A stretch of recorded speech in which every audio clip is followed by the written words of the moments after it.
Bom, e aí a gente vai agora para mais uma entrevista ao vivo para falar de uma data comemorada neste domingo que não pode ser esquecida, né, Marcelo? Jamais esquecida, porque olha só, ontem foi o dia do vinho brasileiro, uma bebida que ganha cada vez mais adeptos também no exigente mercado internacional, graças à qualidade das uvas e da bebida produzida aqui, principalmente, é claro, no sul do país.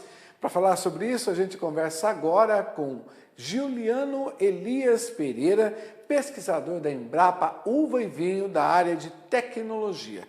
Seja bem-vindo, Juliano. Boa noite, prazer estar aqui com vocês. Obrigado. Juliano, fala para a gente então sobre as pesquisas que têm sido realizadas pela Embrapa para cada vez mais melhorar aí o nosso produto que já é referência aí internacional, né? Exatamente. Então, o Brasil tem diversas condições de produção de vinhos, né? Tradicionalmente aqui no Rio Grande do Sul, temos também lá no Vale do São Francisco, os vinhos tropicais. Nós temos uma nova viticultura de inverno nos estados de Minas, São Paulo, Goiás, Bahia. Enfim, uma diversidade muito grande e a Embrapa tem apoiado produtores dessas várias regiões através de projetos de pesquisa, como indicações geográficas. E devido a isso foi criado esse Dia Nacional do Vinho, né? Devido à importância desse produto para a nossa agropecuária brasileira.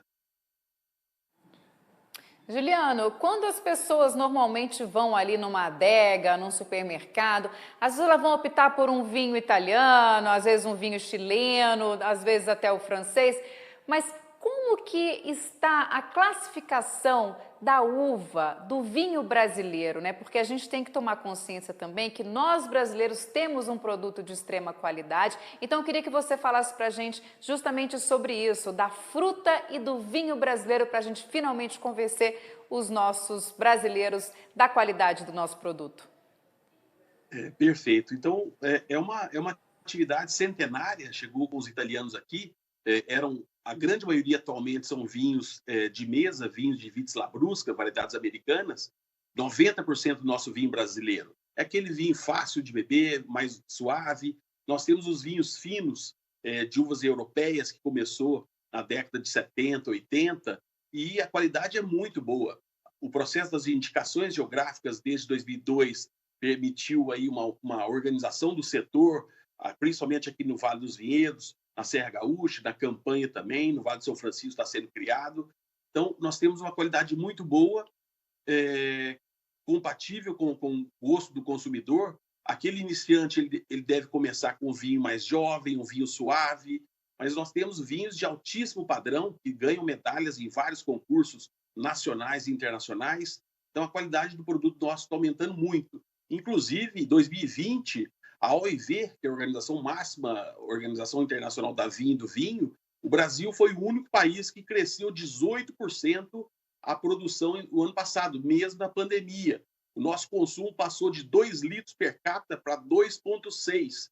E só no primeiro trimestre desse ano, aumentou em 46% o consumo de vinho fino das variedades europeias. Então, a qualidade está muito boa e o consumidor que cabe escolher se são vinhos da Serra Gaúcha, de Minas Gerais, do Vale do São Francisco. Tem uma diversidade muito grande de qualidade, de tipicidade e preços também.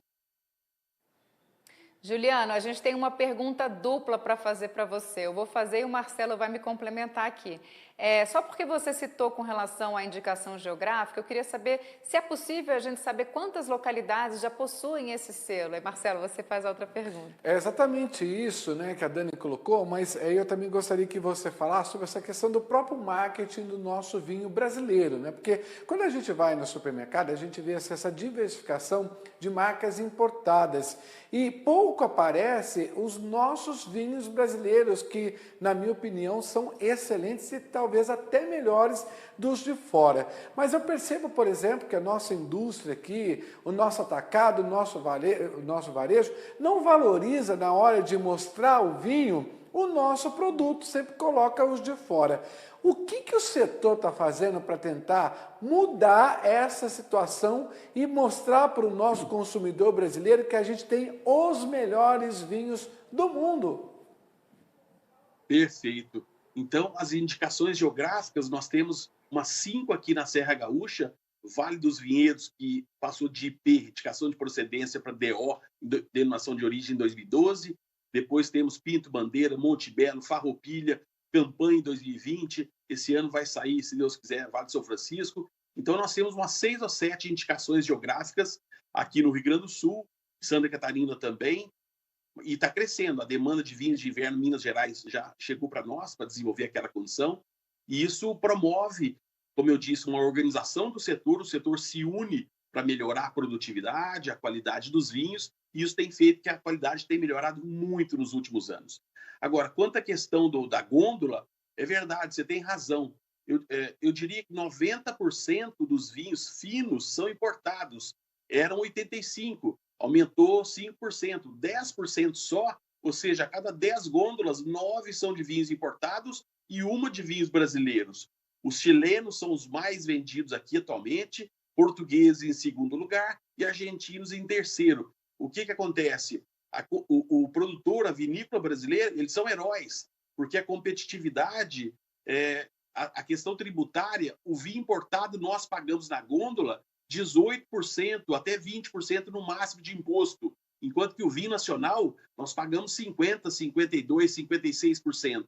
Então a competitividade é um pouco desequilibrada, mas o consumidor brasileiro também valoriza um pouco o produto importado, né? Tudo que é importado é melhor, o perfume, o carro, o vinho, mas não é dessa forma, eu concordo com vocês. A qualidade está muito boa, né? Os vinhos estão ganhando medalhas em vários lugares. E outra coisa, o setor, o agronegócio do vinho, ele é diferente de toda a produção de grãos e carne do Brasil. O enoturismo, ele gera recursos, gera divisas, por isso tem que ser mais divulgado, mais promovido, e nós temos que tentar cada vez mais aprimorar o setor, porque é altamente agregador de valor, atrai novas cadeias, como hotéis, restaurantes, construção civil, promove o turismo, enfim, está numa pandemia, mas é um setor muito, muito forte, que gera muito emprego e atrai turista. O turista quer ir naquela condição de produção de vinhos. O exemplo no Brasil é a Serra Gaúcha, mas a Europa, o Chile, a Califórnia, a Austrália, todo lugar que produz vinho, ele é diferenciado. Ele gera o artesanato, a cultura local é valorizada, e nós temos excelentes produtos, mas temos que tentar equilibrar essa questão tributária para ajudar o produtor brasileiro, não é? Sem dúvida, aliás, né, já que a gente precisa também, o próprio consumidor, valorizar os nossos produtos. Se a gente tem vinhos tão bons quanto os importados, por que não comprar e valorizar o que a gente tem de melhor aqui no Brasil, né? E quando você fala essa questão do turismo, eu acho interessante que, por exemplo, quando você vai para Bento Gonçalves, você une aí a questão da degustação do vinho com uma boa viagem aí com a Maria Fumaça, passa pelos principais vinhedos ali, vai conhecendo um pouco da cultura, da história, e aí a criatividade do próprio produtor chama tanto para o aspecto do turismo e também da própria venda. Eu queria que você falasse rapidamente, já que o nosso tempo está esgotando, como que você prevê aí o mercado para o futuro com relação ao vinho brasileiro e como a gente pode detectar realmente o melhor vinho através aí das uvas nossas aqui do Brasil. Olha, para mim é muito promissor. O Brasil está engatinhando nessa questão de vinhos finos, de 30, 40 anos atrás, né? A qualidade está melhorando muito, o setor está melhorando a produção, a viticultura, a produtividade, a qualidade, a tecnologia enológica nossa não perde para nenhum país do mundo, os consumidores estão conhecendo os nossos produtos, a exportação está aumentando, e isso é demonstrado justamente na OIV, nesse dado que eu falei, que aumentou 18% em 2020. Esse ano já aumentou 40% a demanda de vinho fino. Então a tendência é cada vez mais o produtor brasileiro ir conhecendo esses vinhos, quais são os melhores, se aqui do Sul, Santa Catarina, de Minas Gerais, de São Paulo, do Vale de São Francisco, Mato Grosso, Goiás, Distrito Federal, nós temos produtores ali produzindo já vinhos de inverno. Então eu vejo com muito bons olhos o setor, né? Falta um pouco mais de organização do setor em outras regiões para justamente buscar essa indicação geográfica, que é um marketing que o país faz para o setor, como temos indicação para vinho, para cafés, para outros produtos, isso modifica. Então, o Brasil tem tudo para valorizar cada vez mais as micro-regiões e é um marketing que se faz não só internamente, como externamente.